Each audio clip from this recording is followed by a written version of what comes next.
It's mentioned in some of the divine scriptures that Allah subhanahu wa ta'ala says to the angels, the scribes, the recording angels, the kiram and katibin, write down the deed of that servant of mine, but also write down where was his heart when he was doing the deed. So don't just write that he prayed salat, or he gave sadaqah, or he helped people, or he managed a project, a welfare project, or he built a mosque. Don't just write that, but also write where was his heart. Now the angels have that facility to understand that. So where was his heart when he was doing these things?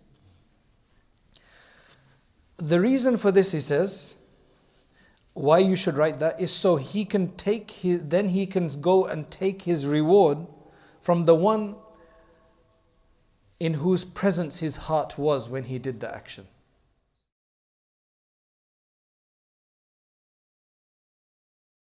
Alhamdulillahi Rabbil Alameen, wassalatu wassalamu ala Sayyidil Mursaleen wa ala alihi wa sahbihi wa baraka wa sallama tasliman kathiran ila yawmiddin, amma ba'd. After completing the series on the akhlaq and the characteristics and the adab, the etiquette from one brother to another brother, now we're looking at the next main section of this book, which deals with the adab, the etiquette, the conduct, the mannerisms, the characteristics of the awliya of Allah. People who have made Allah subhanahu wa ta'ala their priority. Generally, according to Imam Sha'rani, what should their akhlaq and character be? This has been his observation. This is what he's going to be discussing. He has quite a few of these adab that he mentions here. What we're going to do in covering this in the next several sessions, inshallah, is that we're going to be selecting, we'll probably cover most of them, but we'll do a more selective reading and a study of this as compared to the first section where we covered pretty much everything in that section. Some of these sections, they're very specific to people on a tariqah or a path, so it may be very difficult for some of us to understand that. So we're going to do a bit of a selective reading, though we'll still be covering most of it, and there's huge benefit in all of this because it shows how people who are focused on Allah subhanahu wa ta'ala, how they act with others because of their being absorbed in the love of Allah subhanahu wa ta'ala, how it changes their character and their behavior. So inshallah we can really learn a lot from this. Imam Sha'rani, he starts by this third chapter. He says, Al-Faslu al-Thalith fi dhikri shay'in min adab al-qawmi radiyallahu ta'ala anhum.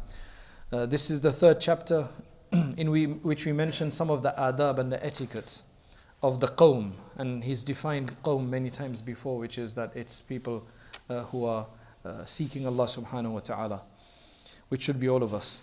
اعلم وفقني الله وإياك إلى ما يحب أن آداب القوم لا تنحصر.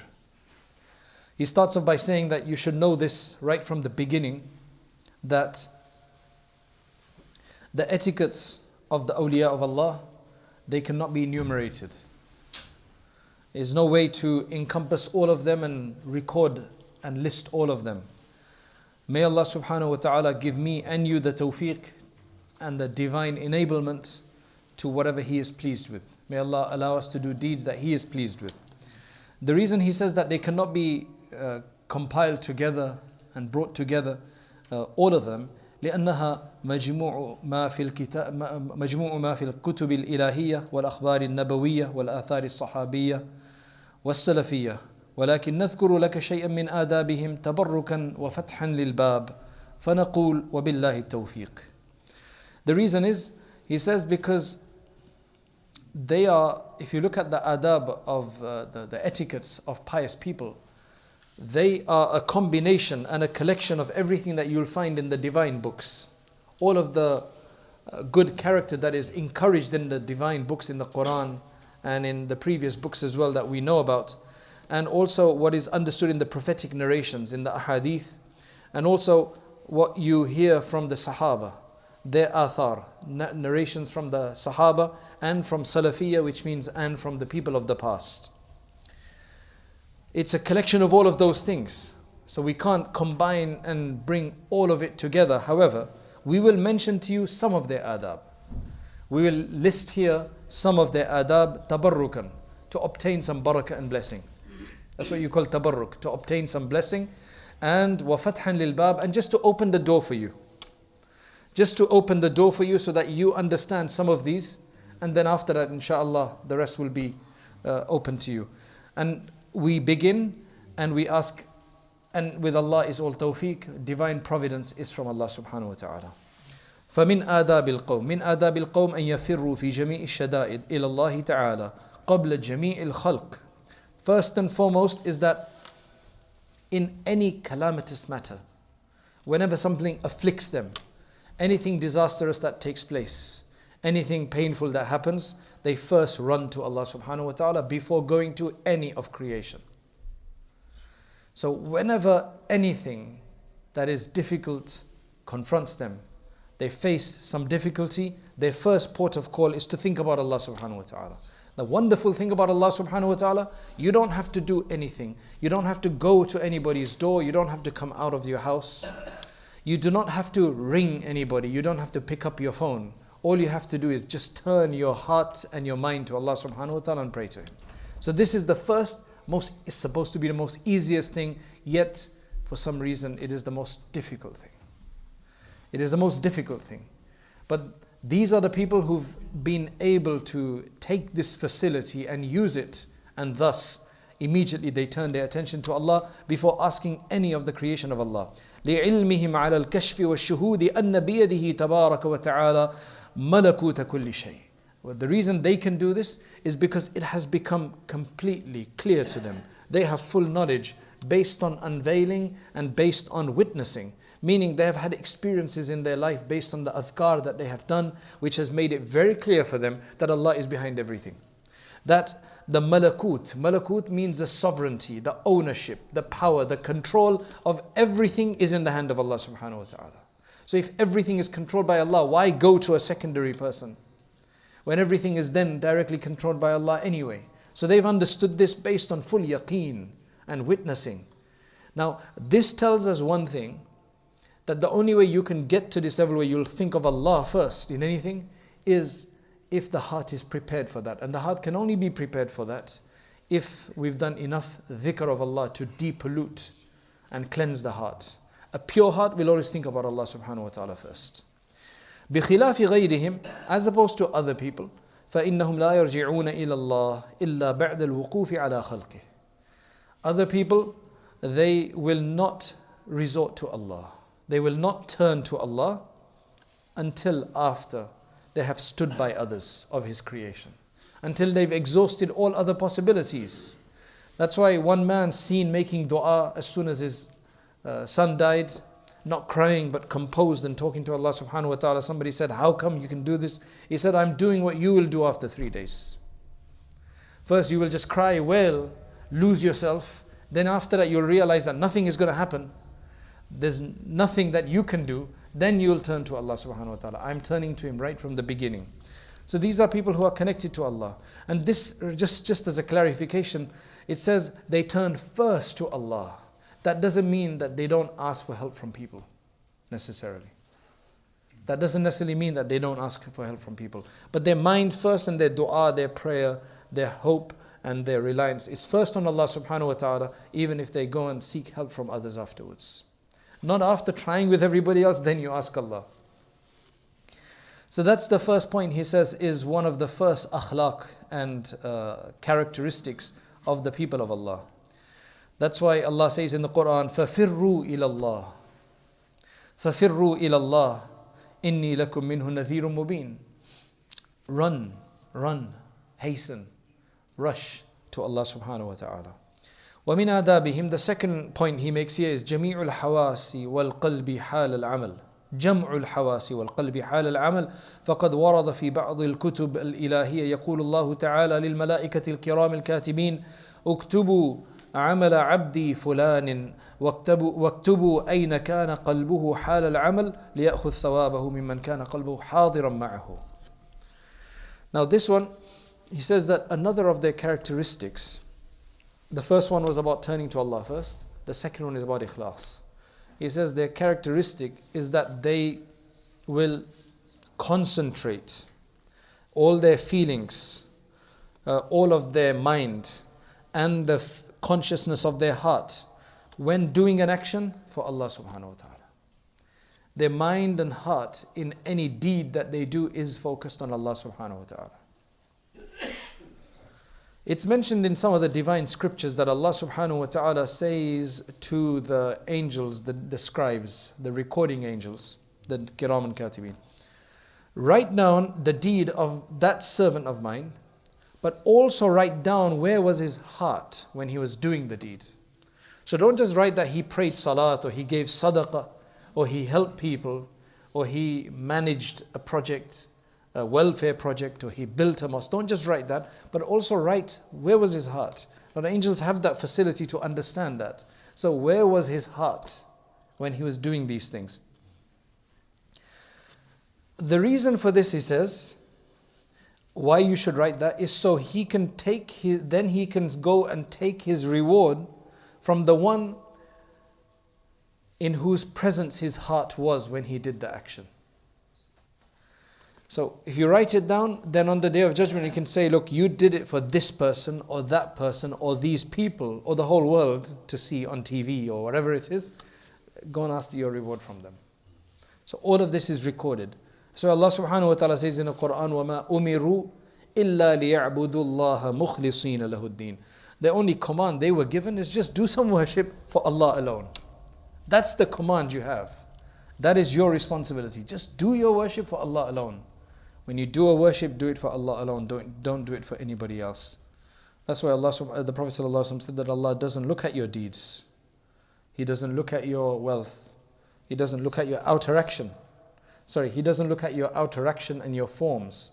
He looks at your action and your hearts. Action and your heart. Where is it? Sayyidi Ali al-Khawas, who's one of his teachers, he says that كل عمل لم يحضر العبد فيه مع ربه تعالى فهو كالميتة وهو بالنفاق أشبه. Any action that a person does in which the person is not present with his Lord when doing that action, when he's not doing it for Allah, it's like a carcass, a dead animal. It's like a carcass. وهو بالنفاق أشبه. It's more resembling of the deed of a hypocrite because they do things only to show.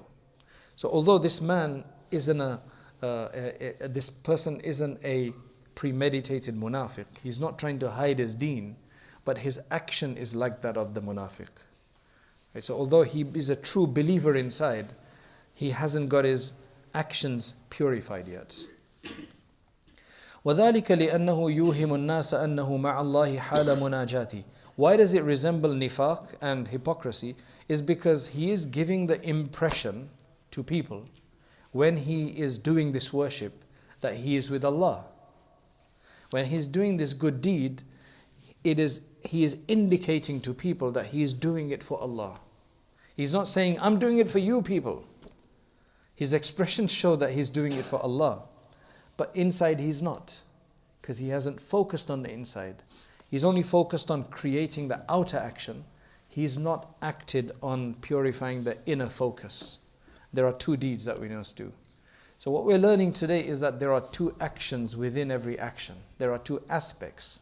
One is to do the external action, which is the easy part, it seems. Even though that's very difficult for us sometimes, we think, right? To do some good deeds outside. But that is the easy part in comparison to the second part, which is to also focus with your heart when you're doing it. May Allah give us that tawfiq.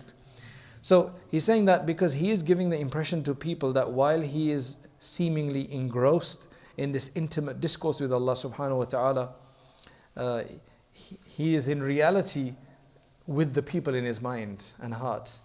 Whereas outwardly he's showing that it's for Allah. وَقَدْ طَالَتِ الطَّرِيقُ عَلَى النَّاسِ لِغَفْلَةٍ عَنْ ذَلِكَ. And this path to Allah is supposed to be short. If you could just have ikhlas in the few deeds that we do, that we have the tawfiq to do, that we just about manage to do, if we can have ikhlas and sincerity in those, then the path to Allah is very easy.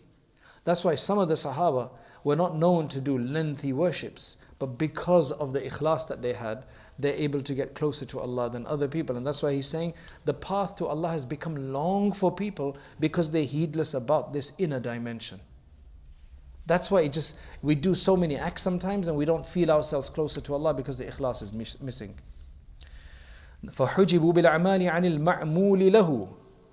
Because of just their focus on the outer action, they become veiled of the person for whom the action should be done. Not the person, but the being, Allah. They get so focused on the action to show it to people around them that they become veiled from who the action is supposed to be for. وَلَوْ أَنَّهُمْ لَاحَظُوا الْمَعْمُولَ لَهُ لَاشْتَغَلُوا بِهِ عَنِ الْأَعْمَالِ.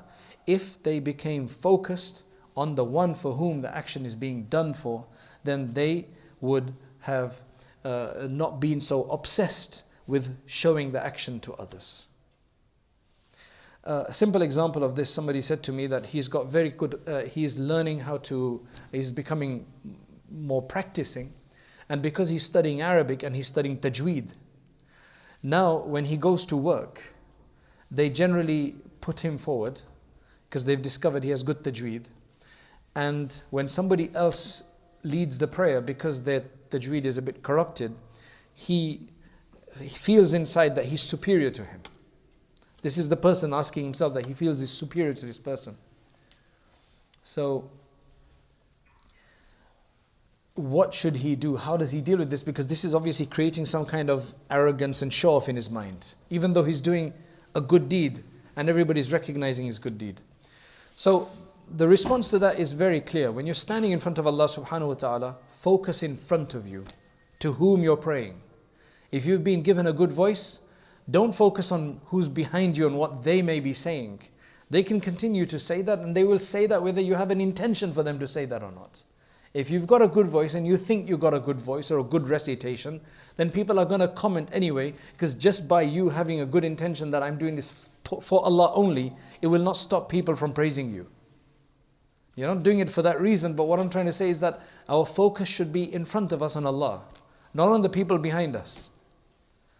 So when a person thinks that, then number two, the other thing to think about is that all what I've got today, by which I think I'm superior, it's all from Allah. He could have so easily have given it to the other person, and I would have been in his position. You might say, well, I was brought up in a religious household, or I had good teachers. Well, again, Allah placed you in that position. So you only owe it to Allah, nobody else. It's nothing of yours. Allah gave you the tawfiq to work hard, to be in that position, to be in that situation. So now thank Allah and don't. That is the way for a person to think, to cut through the misdirection of our intention and to work on the heart. وَمِنْ آدَابِهِمْ. This is the third point. He says another one of their etiquettes is لا يطلبون بعباداتهم مقاما أو حالا أو تقريبا من الحضرة الإلهية. This one is a bit more complicated to understand, but what I'm going to do is I'm going to just kind of explain the gist of what he's trying to say. He's saying that whenever you do actions to Allah subhanahu wa ta'ala, now Allah mentions in the Qur'an, if you do this, this is the reward you'll get.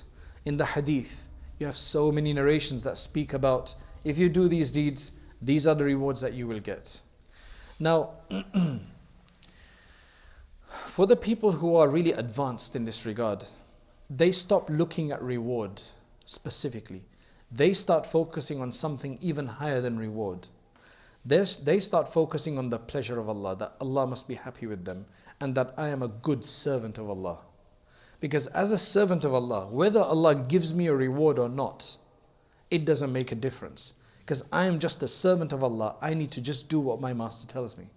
If He gives me something at the end of it, alhamdulillah. But I can't be doing the deed for that reward, I should be doing it for Him alone. Now this sometimes gets a bit complicated for people to understand, but the way I explain it is this. You know, if you've got a child who you want your children to succeed, you also want your children, or you should also want your children to be sincere. Now let's just imagine they've started memorizing the Qur'an. Now to encourage them, or they've started learning Arabic, reading the Qur'an or whatever. Now to encourage them, you tell them, if you finish this book, or you finish half of this book, then I'll buy you a deer, I'll buy you this game or a PlayStation, whatever it is, right? And if you do this, then I'll get you the next one. And if you do this, then you finish the Qur'an, then I'll buy you, what's the next one? iPhone, maybe? Whatever, right? So I'll buy you this, that and the other. You get an iPhone, an iPad or whatever. Now I used to think to myself that, but I'm teaching my children insincerity if I do that. Because they're going to do it for the sake of getting that next best thing. Right? However, after reading up on some, discussing with some people, what you realize is that as human beings, very few people, it's too much to ask all children to be sincere right from the beginning. That's a special quality that Allah may give to some people. It's completely fine to encourage people in the beginning by giving them certain rewards. Certain rewards of that matter. However, eventually you'll expect that as they get older and more mature, because now they'll be in the habit, because the reward should only be to get them into the habit of learning, of accomplishing something, right? After that, eventually they will learn ikhlas. Ikhlas has to be learnt. So it's completely fine to start off with giving them rewards, to encourage them in the beginning. Then as that Qur'an comes into their heart, the barakah, the blessing of that, and obviously guidance, although that focus needs to be there, that we want to teach them ikhlas eventually as well. So it's very difficult to teach somebody ikhlas right from the beginning without giving them merits, without giving them gifts. So this is the opinion of the awliya of Allah, of many of them, that you do not focus on the rewards or the punishment. You focus on pleasing Allah and being a slave of Allah. Ubudiyyah, the highest level of ubudiyyah. Whether you get something out of it or not.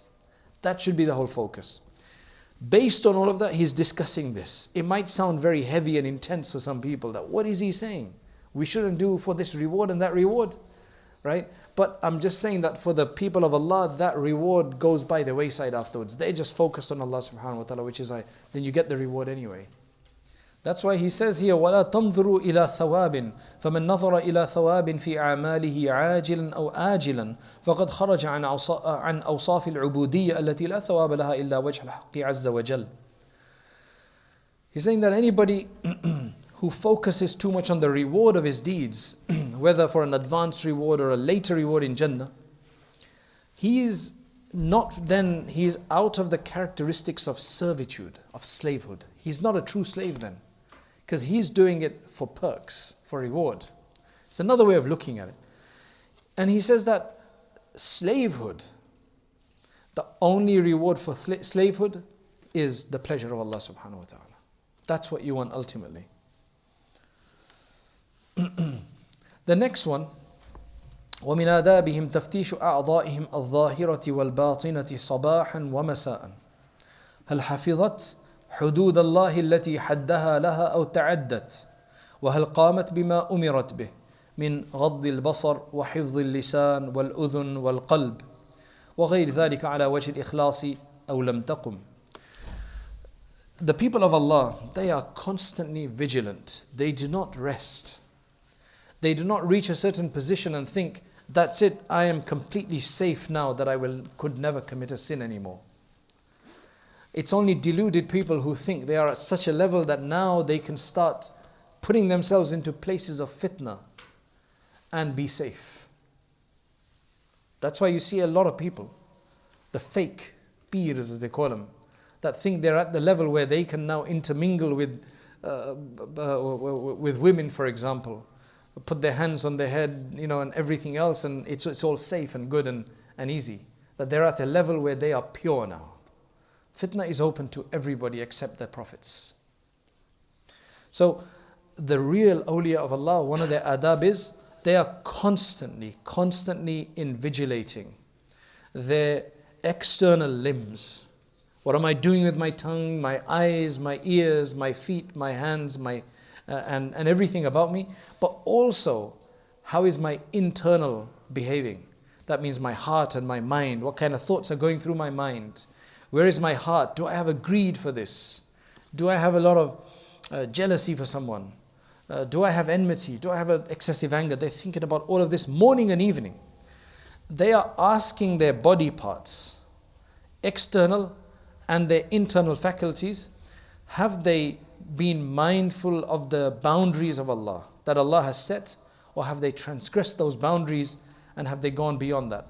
Have they fulfilled what Allah wants from them in the morning and in the evening. For example, keeping your gazes low, guarding your tongue, guarding the ears, protecting the heart from evil thoughts, and anything else. And doing all of this with ikhlas. The person is constantly thinking about this, checking himself out. When was the last time we checked these things out? This is a constant thought. فَإِنْ رَأَوْا جَارِحَةً مِّن جَوَارِحِهِمْ أَطَاعَتْ شَكَرُوا اللَّهَ تَعَالَى وَلَمْ يَرَوْا نُفُوسَهُمْ أَهْلًا لِذَلِكَ.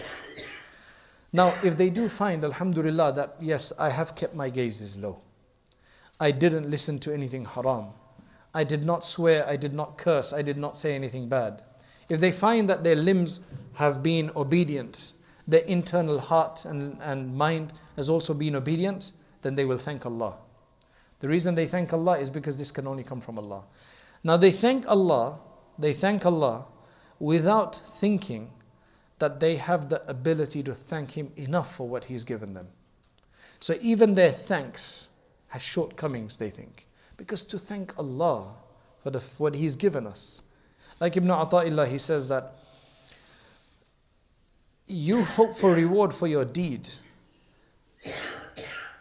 Isn't the reward the fact that He even allowed you to do the deed in the first place? Isn't that just an honor on its own? And the greatest of the honor, that He chose you for that deed. Maybe other people didn't do the deed. So when you start looking at it from Allah's perspective and not from our selfish perspective, then you get the real picture of what Allah wants. And the wisest person in the world is the one who can second guess the people, who has a good understanding of the people he's dealing with. Anybody who lives in their own world and doesn't understand where the other person is coming from, they lose out badly because they become selfish. They become selfish individuals that don't understand what the other person wants, and they don't know how to live this life. So the best of the people in terms of management of this world is the one who can place himself in the mind of someone else. What does he want from me? How can I successfully achieve this from this person or resolve this with this person? Likewise with Allah subhanahu wa ta'ala, the most successful person with Allah is the one who has recognized Allah, what He wants, not what I think I can do. So then he says, if وَإِنْ رَأَوْهَا تَلَطَّخَتْ بِشَيْءٍ مِّنَ الْمَعَاصِي أَخَذُوا فِي الْإِسْتِغْفَارِ وَالنَّدْمِ ثُمَّ يَشْكُرُونَ اللَّهَ تَعَالَى. If this person then sees that some of his body parts, his limbs and internal faculties have polluted themselves with disobedience, then immediately he will do istighfar and he will repent. He will feel remorseful. Then after that he will thank Allah again. In the first one he thanks Allah for doing the good deeds. In this one he thanks Allah for the following reasons. Number one, that He gave him the ability to do istighfar and be remorseful. Number two, إِذْ لَمْ يُقَدِّرْ عَلَيْهِمْ أَكْثَرْ مِنْ تِلْكَ الْمَعْصِيَةِ. He will thank Allah that Allah didn't put on him some greater disobedience than the one he already did. Like he looked at something haram, he'll thank Allah that I seek forgiveness for this, but I also thank Allah that I didn't actually commit zina itself. وَلَمْ يَبْتَلِ جَوَارِحَهُمْ الَّتِي عَصَتْ حَالَ عِصْيَانِهَا. You will also thank Allah that Allah didn't inflict a calamity on that body part which was involved in that disobedience. Otherwise, wouldn't it be just for Allah that every time we did something wrong with our tongue, that He afflict our tongue with something? Everything we do something with our hand, something happens to the hand. As it was in previous nations, in some cases, in not exactly the same. But if that was the case, so all thanks to Allah that He didn't do that. فَإِنَّ كُلَّ عُضْوٍ عَصَى إِسْتَحَقَّ نُزُولَ الْبَلَاءِ بِهِ حَالَ إِسْيَانِهِ. Because any limb that disobeys, it deserves to be afflicted when it is being disobedient. And Allah's clemency, if you think about Allah's clemency of what He still continues to do for us despite our disobediences, then you understand what kind of forbearance Allah and patience Allah has. وَمِنْ آدَابِهِمْ لَا يَغْفُلُونَ عَنْ تَفْتِيشِ بَاطِنِهِمْ The second one focuses more on the inner dimension by saying that these people are never negligent of worrying and inspecting their inner self. Because فإن الأخلاق الرضية كامنة في العبد. Bad characteristics, bad behavior is sometimes hidden, is most of the time hidden in the heart. You can't see it. Greed. How do you determine your greed? You justify it to yourself. How does a person determine that I'm a show-off or not? How does a person determine that they're doing something not really for Allah? Because it's so difficult to cut through the confusion in our minds because we love ourselves so much. Have you ever seen somebody who loves something? Will they be able to ever see the defect in that thing? You can't even bring the topic up to somebody like that. Somebody who loves their car so when you say no, they will fight tooth and nail with you to try to prove that it's perfect. Now, we love ourselves. And the only way we'll see the defects of ourselves is if we start loving Allah more. Then we will give ourselves up for Allah, then figure ourselves out. Otherwise, until we love ourselves more than anything else, we'll never be able to understand ourselves. So that's why he says that these people, they are never negligent of inspecting their inside, because bad characteristics are generally hidden within a person. ومعلوم أن الفقراء إذا ترقروا في المقامات كان وقوعهم في المعاصي الظاهرة معدوما غالبا فيقع أحدهم بذلك وينسى تفتيش باطنه وهو قصور عن درجة أهل العرفان ومن ظن أن الأخلاق الرديئة زالت عنه فقد وهم. He's saying that, you know, the person, now he's not talking about normal people, he's talking about the person who's concerned about Allah, who's concerned about doing sins. So generally he says that the people who have been able to stop committing external sins, right? The people who stopped committing external sins and they are rising up in that regard, they will generally be falling into internal sins. The reason is that they're way more difficult. Because look, a person who commits an external sin like swearing at somebody, it's easy, you know you've done wrong.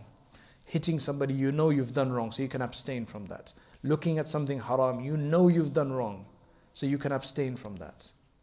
External sins are easier to avoid than the internal sins of having no ikhlas, greed, showing off, ostentation, and so on. So generally people, even those people who are trying and who've purified their outside,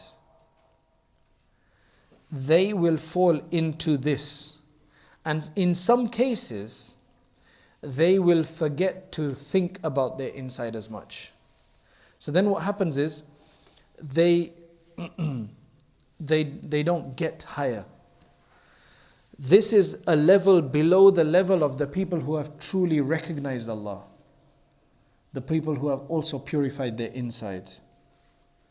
Anybody, he says, who thinks that their inner despicable traits have been totally gone and eradicated and will never come back, then that person is in delusion. And then he explains the reason. He says, Allah says, وَمَنْ يُوقَ شُحَّ نَفْسِهِ فَأُولَٰئِكَ هُمُ الْمُفْلِحُونَ. The one who has been protected from the extreme evil of the extreme greed of his nafs, then these are the people who are successful. It doesn't say, he says, فَلَمْ يَقُلْ وَمَنْ يَزَلْ شُحَّ نَفْسِهِ. It doesn't mention whoever eradicates the greed of his heart. It says whoever has been protected from it, not who's eradicated it, like cut it from its roots and thrown it out. No, whoever's been protected is become covered and concealed by Allah and taken on. بَلْ أَبْقَ الشُّحَّ فِيهَا. Whereas the reality is that the greed will remain in him, إِلَّا أَنَّ الْعَبْدِ يُوَافِ الْعَمَلْ بِذَلِكَ بِعِنَايَةِ اللَّهِ تَعَالَى. Except that the servant, by the attention of Allah, special attention of Allah, he'll be given the ability to do his good deeds while blocking the effects of that bad deeds. The effect. For example, we know in ourselves, there is certain bacteria. There are certain cells and other things in our heart which, if they get exposure to the wrong kind of elements, then they could become cancerous. They could become diseased. they could become toxic. However, as long as that's not there, it's fine. They're inside our body. There are certain chemicals within our body which if you have too much of will be bad, but at a small amount it's fine. There's many things of that nature. So likewise here, we've been given all of these things as a challenge to deal with. And our challenge is to tone these things down with the help of Allah subhanahu wa ta'ala. That's what he's saying. So he's saying that if anybody becomes secure but of thinking that now I have no problem inside and I am completely safe and I don't have to work hard anymore, then they're in trouble. This world is to work. It's only Jannah that you can relax. ومن كلام الشيخ أفضل الدين أن الله تعالى قد جعل في طينة الآدميين سائر الأضداد في جميع الأخلاق الحميدة والذميمة. He's relating from one of his friends of his who he addresses in a respectful way, is Shaykh Afdaluddin. He used to say that Allah subhanahu wa ta'ala has placed in the composition of the Adamic race, of the human being, in his composition, in his essential composition, Allah has put all of the opposites in there, of all of the good and bad characters. You'll have generosity, you'll also have some miserliness. You'll have love, you'll have hatred. You'll have greed and you'll have satisfaction. So you'll have the opposites of everything inside, in different amounts. تشرق وتغرب في ذواتهم ولكن ما دامت العناية الربانية تحف العبد فجميع الأخلاق الذميمة خامدة متعطلة. He says, so you'll find all of these things inside, but as long as Allah's, you have the divine, lordly attention from Allah subhanahu wa ta'ala surrounding the servant, then all of the bad characters will remain subdued and what's the word for it? Passive. They won't be active. They'll be passive, redundant. فَإِذَا تَخَلَّفَتْ عَنْهُ الْعِنَايَةِ. But if Allah's attention moves away, تَحَرَّكَتِ الْأَخْلَاقُ الذَّمِيمَةِ لِلْإِسْتِعْمَالِ. Then these bad character traits will start making a move. They will start to become active. They will be activated for the person to use them. وَخَمُدَتْ أَخْلَاقُ الْحَسَنَةِ. And then his good deeds will become subdued. ثُمَّ لَا يَخْفَى.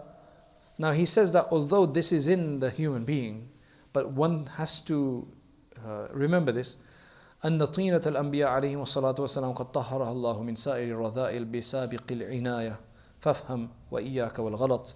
He says one thing that shouldn't be concealed from you is that when you look at the makeup and the composition of the prophets, peace be upon them, peace and blessings be upon them, Allah purified them from all of these lowly traits with an advanced attention from before.